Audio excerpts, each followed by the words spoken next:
Hello नमस्कार, स्वागत है आप सभी का। आप देख रहे हैं देश का सबसे बड़ा cricket show cricket predictor sponsored by ओनेक्स बैट एंड विमेक की इंफ्रा। मैं हूं आपके साथ सुजाता और आखिरकार पंजाब ने कर दिखाया है। जी हां, 11 साल बाद पंजाब ने आईपीएल के फाइनल में जगह बना ली है और इससे पहले क्वालिफायर 2 में यानी सेमीफाइनल्स में मुंबई इंडियंस को 5 विकेट से पंजाब ने हरा दिया और इसी के साथ ये तय हो गया है कि आईपीएल 2025 के सीजन में हमें एक नया चैंपियन मिलने वाला है, क्योंकि 3 जून को होगा आईपीएल 2025 का फाइनल मुकाबला पंजाब किंग्स वर्सेस आरसीबी के बीच। तो हो जाइए तैयार एक सुपरहिट मुकाबले के लिए। लेकिन उससे पहले ये जानना बहुत जरूरी है कि आखिर हुआ क्या। क्वालिफायर 2 में धमाकेदार जबरदस्त किस्म का ये मुकाबला था। पहले तो बहुत सारे सवाल थे कि मैच का आखिर होगा क्या, क्योंकि बारिश आ गई थी, समझ नहीं आ रहा था कि मैच कितने ओवर का होगा, होगा भी नहीं होगा, पूरा होगा।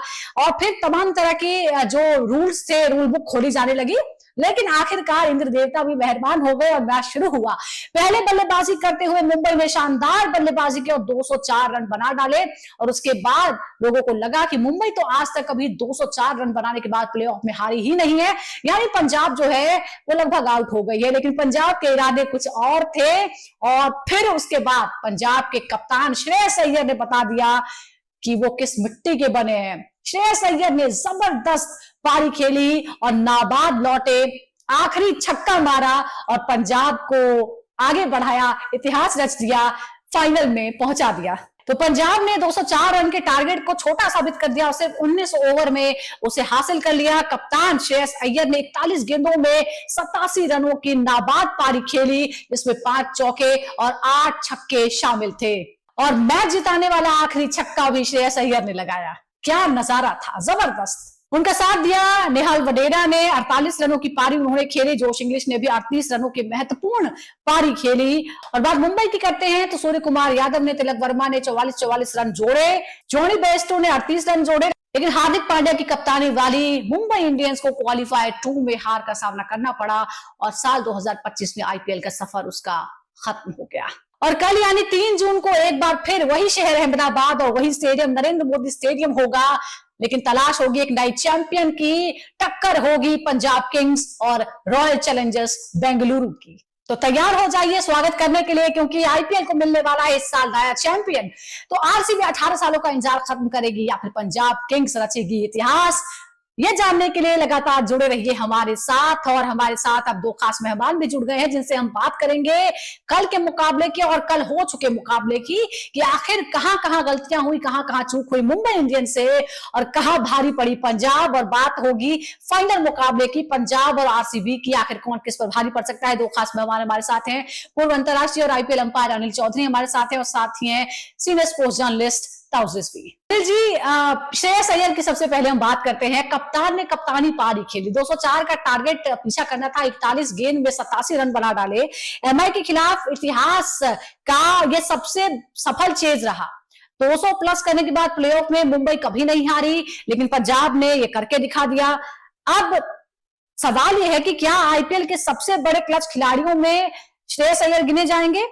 और एक और सवाल है कि आखिर 19वें ओवर को लेकर इतने जो सवाल उठ रहे हैं कि बुमराह को आखिरी 19वां ओवर कराया क्यों नहीं गया। देखिए, ऐसा है कि श्रेयस अय्यर का जो फॉर्म है, खासकर जितने भी क्रूशियल मैचेस हैं उनमें वो बहुत इफेक्टिव है और आज वो डिटरमिन लग रहे थे and he wanted to prove a point कि मैं ये टीम को यहाँ तक बना के लाया हूँ तो ये टीम मैच जितवाऊंगा। ठीक है, बाकी सब पंजाब के प्लेयर भी बहुत अच्छे हैं, बहुत सपोर्ट कर रहे थे, लेकिन उनकी मेंटरिंग इन्होंने की होगी। और बिल्कुल ठीक कह रहे हैं, बुमराह को मेरे ख्याल जो पावर प्ले में ओवर करा है वहां थोड़ा सा वो चांस लेने वाली बात हो गई। उनका अगर 19वां ओवर होता और वो ये 4 ओवर अगर उनके 10 ओवर के बाद होते ना तो बहुत मुश्किल होती है पंजाब को।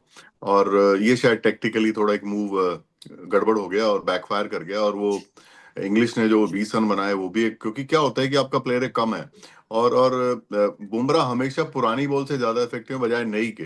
मैं ये नहीं कह रहा कि नई बॉल अच्छी नहीं करते, लेकिन उतना इफेक्ट जो उनका बाद में है ना, वो डबल बॉलर हो जाते हैं और तब मैच ना मिडिल ऑर्डर में ही जाके घूमता है।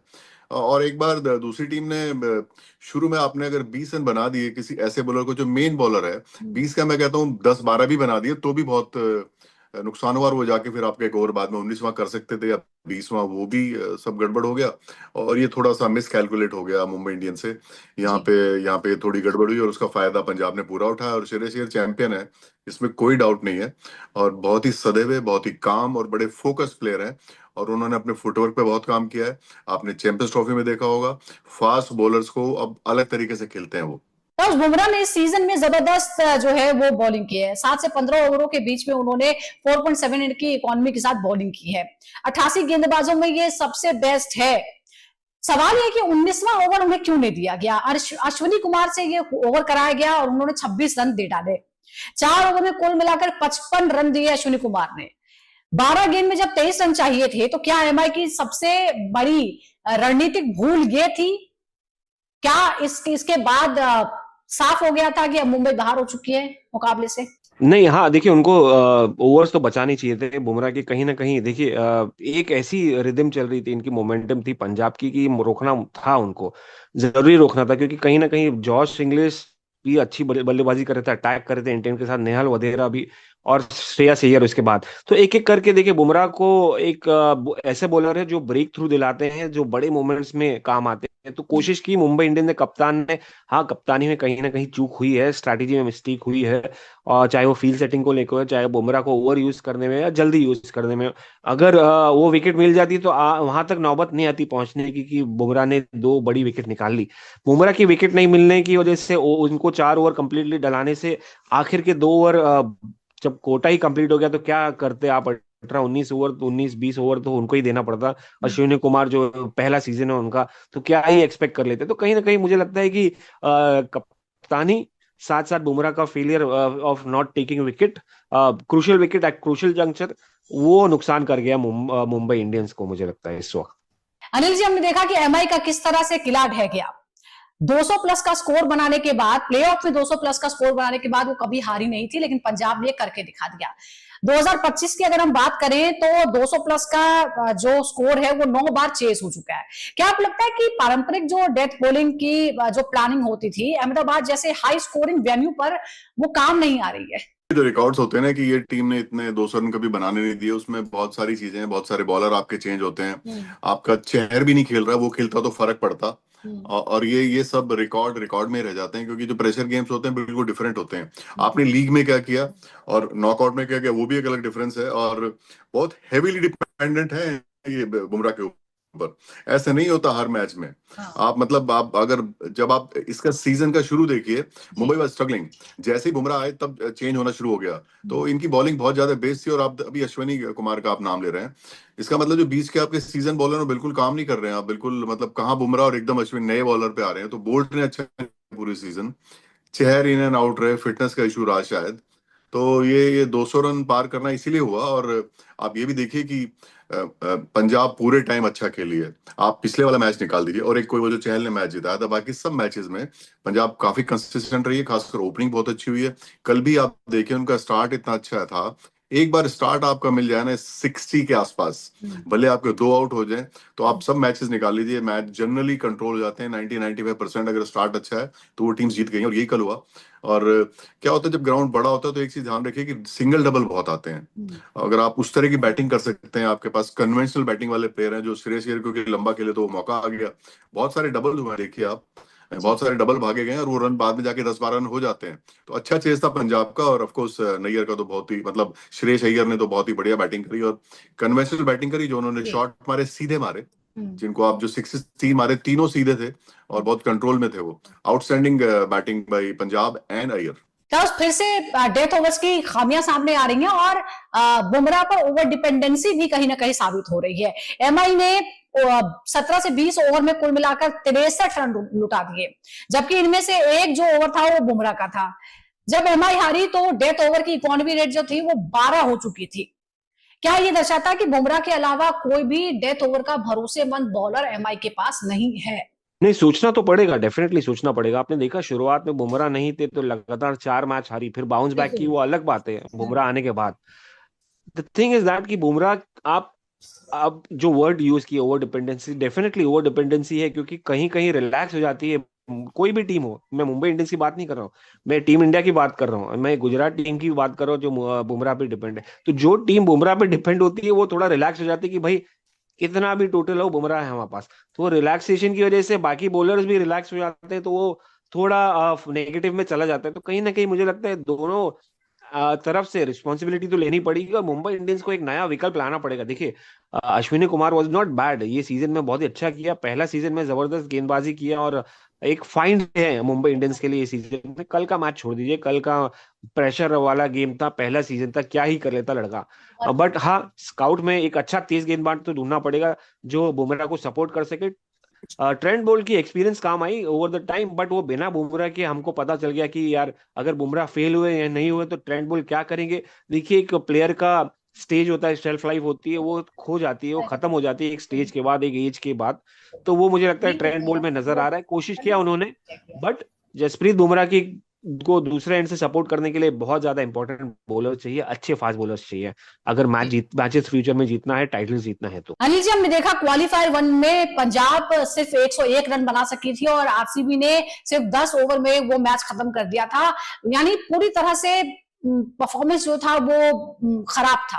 5 दिन के अंदर इस तरह का जबरदस्त बाउंस बैक किया, इतनी बड़ी जीत हासिल की, 200 प्लस का स्कोर चेज कर दिया, मुंबई जैसी मजबूत टीम को हरा दिया। आखिर क्या चेंज हुआ है पिछले 5 दिनों में?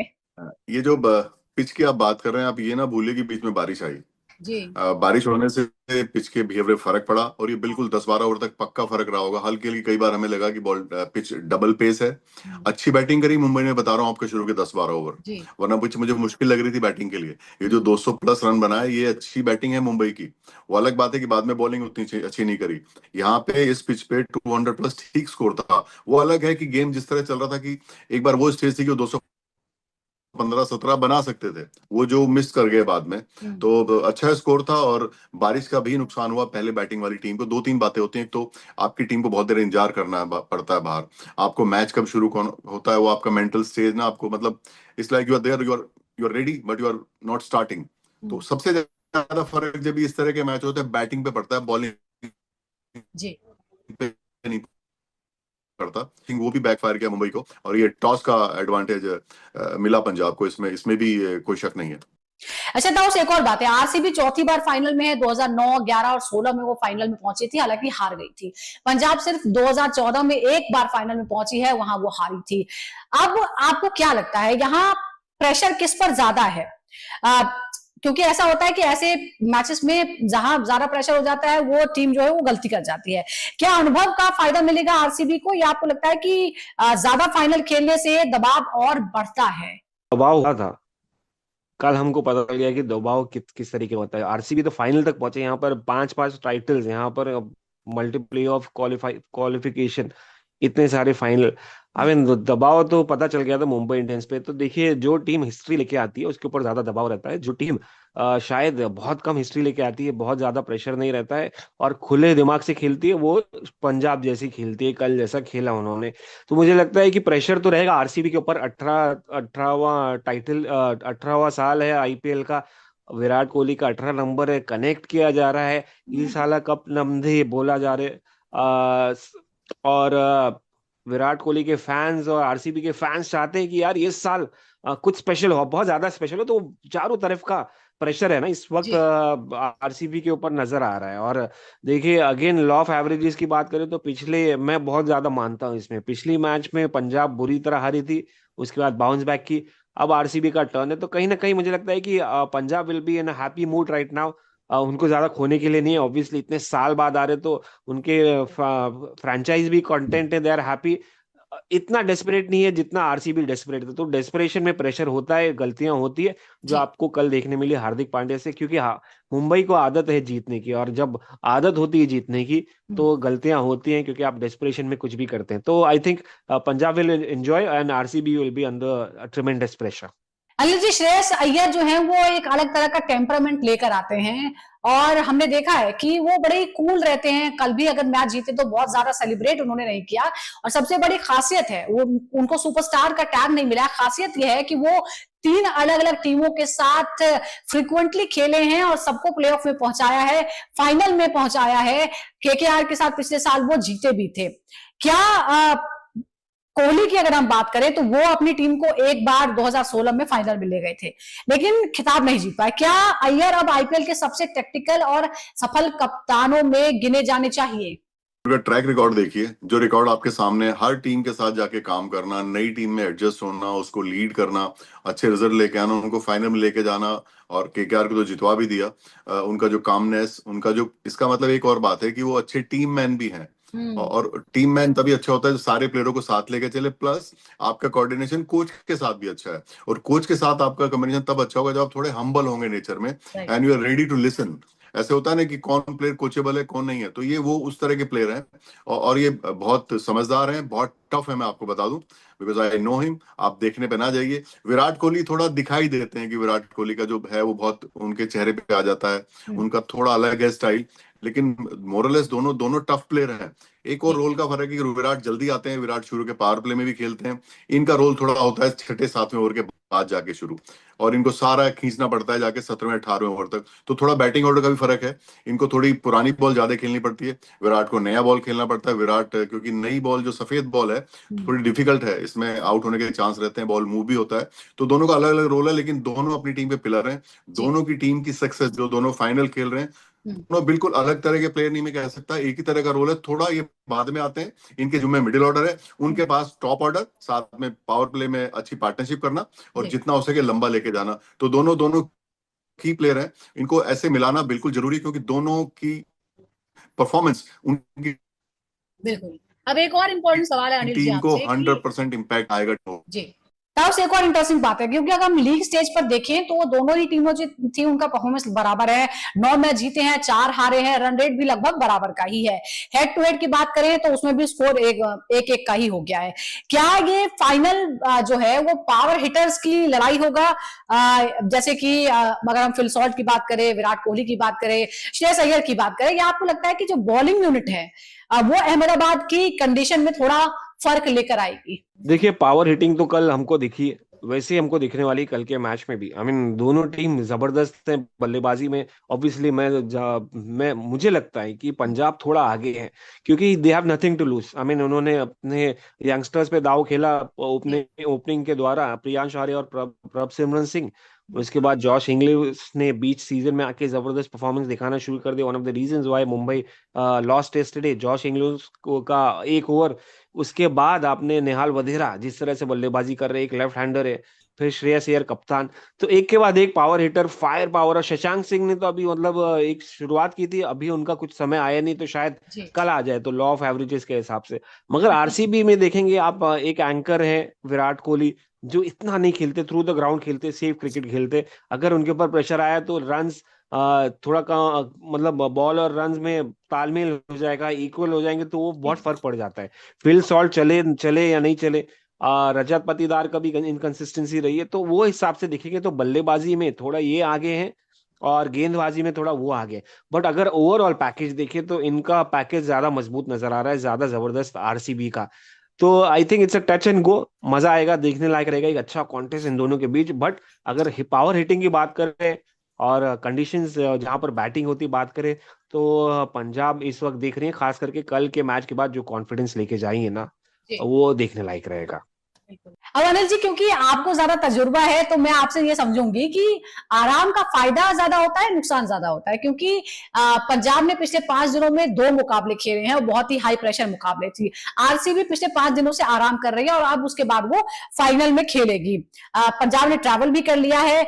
आईपीएल के इतिहास में क्या ज्यादा रेस्ट करने वाली टीमों को फायदा मिला है, या फिर जो लगातार खेल रही होती है उनका एक मोमेंटम बना रहता है और वो पॉजिटिव रहता है उनके लिए? बातें अलग अलग हैं। देखिए, अगर आप ट्रैवल कर रहे हो बहुत ज्यादा, जैसे ये मैच कहीं और खेला होता है और किसी और सिटी में आते हो, तो ट्रैवल वाला दिन की थकावट के लिए आपको गैप चाहिए, तब ये 4-5 दिन का आराम बड़ा अच्छा होता है। लेकिन अगर आप एक ही सिटी में खेल रहे हैं and you are getting 1 day break which is good enough, तो मेरे ख्याल कंटिन्यूटी बेटर है, बजाय कि कोई आदमी 5 दिन से या 4 दिन से बैठा है। हाँ, थोड़ा फायदा फास्ट बॉलर्स को होता है, बॉलर्स को जो रेस्ट है उसका फायदा मिलता है, लेकिन बैटर्स को ज्यादा रेस्ट का नुकसान होता है, क्योंकि वो लोग एक टेम्पो जैसा ब्रेक हो जाता है, दे हैव टू रीस्टार्ट। तो दोनों अलग अलग बातें हैं। मुझे लगता है क्योंकि सेम सिटी में मैच है, तो पंजाब को एक ही दिन का रेस्ट है, तो इसमें पंजाब को फायदा है। बहुत लंबा रेस्ट बहुत लंबा चौड़ा फायदा नहीं होगा, हो सकता है हेजलवुड को फायदा और उनके टीम डेविड शायद ठीक हो जाए, वो एक अलग बात है क्योंकि वो उनके भी 2 player touch and go fitness पे चल रहे हैं, तो वो 5 दिन उनको उस तरह से काम आ सकते हैं। लेकिन पंजाब के लिए जिस तरह का टीम का स्ट्रक्चर है, I think back to back matches खेलना बेटर है with 1 day rest in the same city. तो बहुत बहुत शुक्रिया आप दोनों का ही, ताउस और अनिल आपका बहुत बहुत शुक्रिया, दर्शकों का भी बहुत बहुत शुक्रिया। और कल के मुकाबले के बाद फाइनल को लेकर उम्मीदें जो हैं और ज्यादा बढ़ गई हैं, क्योंकि एक बात तय है कि ये जो मुकाबला होगा वो बेहद जबरदस्त होगा और फैंस के लिए ये बहुत बड़ी ट्रीट होने वाली है, चाहे वो पंजाब हो या फिर आरसीबी, क्योंकि दोनों को ही इंतजार है। 18 सालों में आज तक कभी ट्रॉफी नहीं जीती, लेकिन एक तो जरूर चैंपियन बनेगा। देखते हैं ये खुशी किसे मिलती है, लेकिन जो भी हो खेल जो है वो जीत रहा है, जिस तरह की परफॉर्मेंस हम देख रहे हैं। बहुत बहुत शुक्रिया दर्शकों का हमारे साथ जुड़ने के लिए।